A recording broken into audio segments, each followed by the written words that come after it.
En noviembre debe asumir el nuevo gobierno en nuestro país. Estamos a un mes y medio de que se elija precisamente al equipo económico que va a llevar las riendas con el nuevo presidente. Pero para conocer los planes que tienen de aquí en adelante, ya estamos en contacto con el jefe económico del equipo de la Alianza Libre, Ramiro Cavero, a quien saludamos cordialmente a esta hora de la mañana. Muy buenos días, gracias por atendernos. Decíamos que la inflación acumulada de estos 8 primeros meses del año ya bordea el 19%. Si gana Libre y usted fuera el próximo ministro de Economía, ¿cómo haría para frenarla?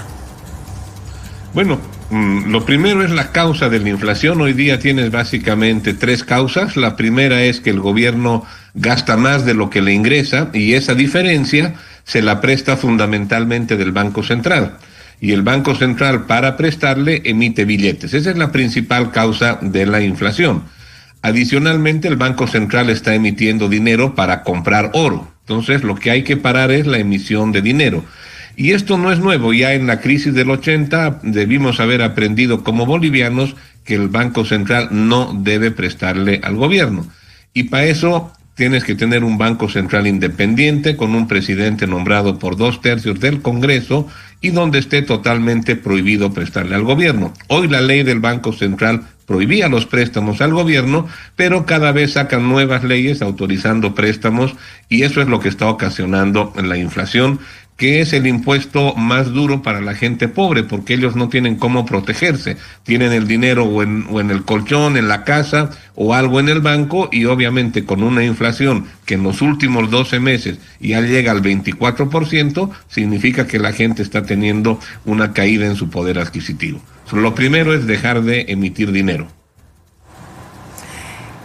Y justamente usted habla de la gente, de los que tienen menos recursos y cómo los está afectando. Entonces, ¿qué medidas tomaría usted para que los bolivianos puedan recuperar su poder adquisitivo? Bueno, lo primero es que lo dejen de perder, parar la inflación. Eso es lo más importante y no sabemos a cuánto va a llegar a noviembre, pero sí nos preocupa muchísimo. Y lo segundo, que puede ser más grave todavía, Gabriela, es que con base al último informe del gobierno sobre las reservas del Banco Central, preocupa que para noviembre nos dejen con $0, 0 oro, 0 gasolina y diésel en los tanques de yacimientos y tengamos que enfrentar una escasez total, no solamente cola, sino que no haya combustibles. Eso es la parte más delicada que estamos viendo. Y que el gobierno no está cumpliendo la ley del oro y legalmente, en mi criterio, están empeñando el oro, están dejándonos sin reservas y eso va a tener una situación muy compleja para el que llegue. Y es por eso que, preveyendo eso, hemos tomado contacto con diferentes organismos para explicarles esta situación y empezar a tratar de conseguir préstamos de emergencia, porque sería realmente trágico para el país que en noviembre entremos en una situación sin nada de combustibles y al no tener reservas ni dólares en el Banco Central, no se pueda proveer de combustible a la ciudadanía. Eso sería muy duro y estamos trabajando para esperar y encontrar soluciones. Pero también queremos que el gobierno diga la verdad sobre el tema de las reservas del oro. Lo que están haciendo, Gabriela, para ponerlo en simple, es como que tú empeñes tus joyas de oro y digas que todavía son tuyas, sí, todavía son tuyas, pero ya no están disponibles. Y las reservas, la definición que da el Fondo Monetario, que es el que regula la contabilidad internacional de cómo se debe contabilizar las reservas, te dice que para que tú contabilices algo como reserva debe estar totalmente disponible inmediatamente. Y hoy día los 2.800 millones de dólares que han señalado el día que han dado el informe, no están disponibles, porque parte de ese oro, que queremos saber cuánto, ya está empeñado, en palabras simples. Técnicamente han hecho reportes, operaciones financieras, pero técnicamente están empeñados. Y la de ley del oro era muy clara, decía 22 toneladas de oro de reserva. Y el oro, para ser de reserva, tiene que estar certificado y totalmente disponible para el gobierno, para las autoridades. Y eso no está ocurriendo hoy día, no nos están diciendo la verdad, están escondiendo información, pero lo más grave, están incumpliendo la ley del oro y se están agarrando de una ley de presupuesto que no fue aprobada por el Congreso y que además el Tribunal Constitucional ya dijo que es inconstitucional que en una ley de presupuesto se hagan cambios a leyes permanentes como es la ley del Banco Central. Señor Cavero, usted ha hablado también de combustible y justamente es una de las últimas explicaciones que da el INE de por qué la inflación sigue aumentando. ¿Cómo van a hacer ustedes para que llegue el diésel al país?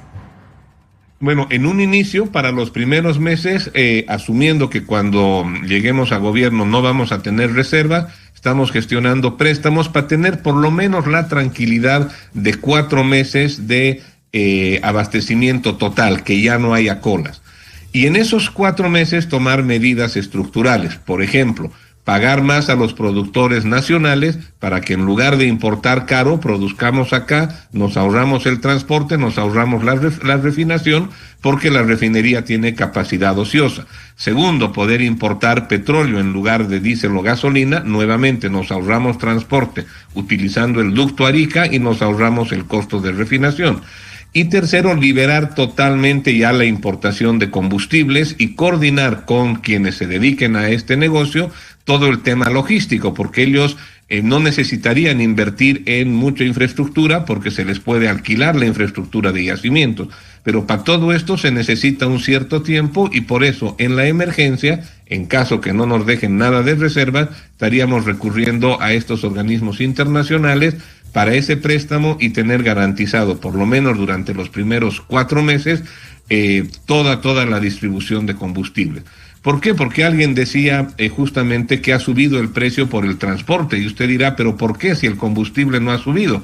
Porque si tú eres transportista y tienes que estar 2 o 3 días en la cola, eso tiene un costo. Estás dejando de tener ingresos. Obviamente vas a tener que cobrar más para los transportes que hagas porque estás perdiendo días haciendo cola. Entonces, justamente al eliminar las colas, pues vamos a dar una tranquilidad a la población. Porque además, cuando las industrias no consiguen diésel, etcétera, el daño es mucho peor. No es que sube el precio, es que se les puede podrir la producción, productos que están por exportar no pueden sacarlos, y productos que querían importar para cierta fecha no les llega. Y de afuera, como comprenderás, nadie le va a decir a un exportador, ya voy a esperar hasta que el gobierno les dé combustible. Te cortan el contrato y se buscan otro proveedor. Entonces, esto de la incertidumbre y de la escasez de los combustibles está generando un daño económico enorme a Bolivia y lo mejor es de una vez garantizar a todos el combustible. Y justamente el precio del combustible va a ser muy importante en esta nueva etapa para que haya o no incidencia sobre la inflación. Y hemos escuchado decir a expertos que el precio va a depender de muchos factores. Si ustedes llegan a ser gobierno, ¿en cuánto estará el litro de gasolina y de diésel? Bueno, lo primero es que nosotros sí vamos a mantener el subsidio en el caso del transporte público, para tranquilizar a la gente que más requiere. Por lo tanto, el costo del transporte público debería mantenerse igual, no debería subir, pero estar totalmente garantizado. Ahora, el precio del diésel y de la gasolina, ya para los particulares, efectivamente se va a cortar la subvención y eso va a estar en función al precio internacional, a lo que logremos producir en Bolivia y a lo que logremos importar de petróleo. Es difícil ahorita dar un precio, pero claramente va a estar similar al internacional. ¿Por qué? Porque hoy día, que es el otro error que estamos cometiendo como país, es que como bolivianos estamos subvencionando el diésel y la gasolina a los países vecinos. Todos sabemos que compramos a precio internacional y lo vendemos a precio local, que es bastante menor, pero se hace un contrabando enorme y las autoridades no lo han podido controlar y estamos subvencionando a los vecinos. Eso francamente no se puede seguir haciendo porque afecta a todos los bolivianos en beneficio de los vecinos. Y no es que tenga nada contra los países vecinos, pero creo que la prioridad de Bolivia debería ser atender a sus ciudadanos y no subvencionar a los vecinos. Darte un precio exacto es complicado porque dependerá en cuánto está en ese momento el precio internacional y todo lo que logremos bajar de los costos de transporte y de intermediarios que hoy día hay, de denuncias de sobreprecio y demás. Permítame una aclaración, señor Cavero. Cuando usted dice que va a mantener la subvención al transporte, ¿se refiere solamente al transporte de pasajeros o también al transporte de mercadería? No, al transporte de pasajeros. De hecho, el transporte de mercadería, como bien lo explicaba una de las caseras que entrevistaban, ya ha subido. Por lo que yo te decía, que el costo para ellos es tener que hacer cola 1, 2 o 3 días y perder ese tiempo que podrías estar haciendo fletes y cobrar, no puedes hacerlo, entonces lo que haces es subir el costo del flete para compensar. Y es por eso que, como alguien también ahí decían las personas entrevistadas, están consiguiendo diésel y dio precios de 12, de 13.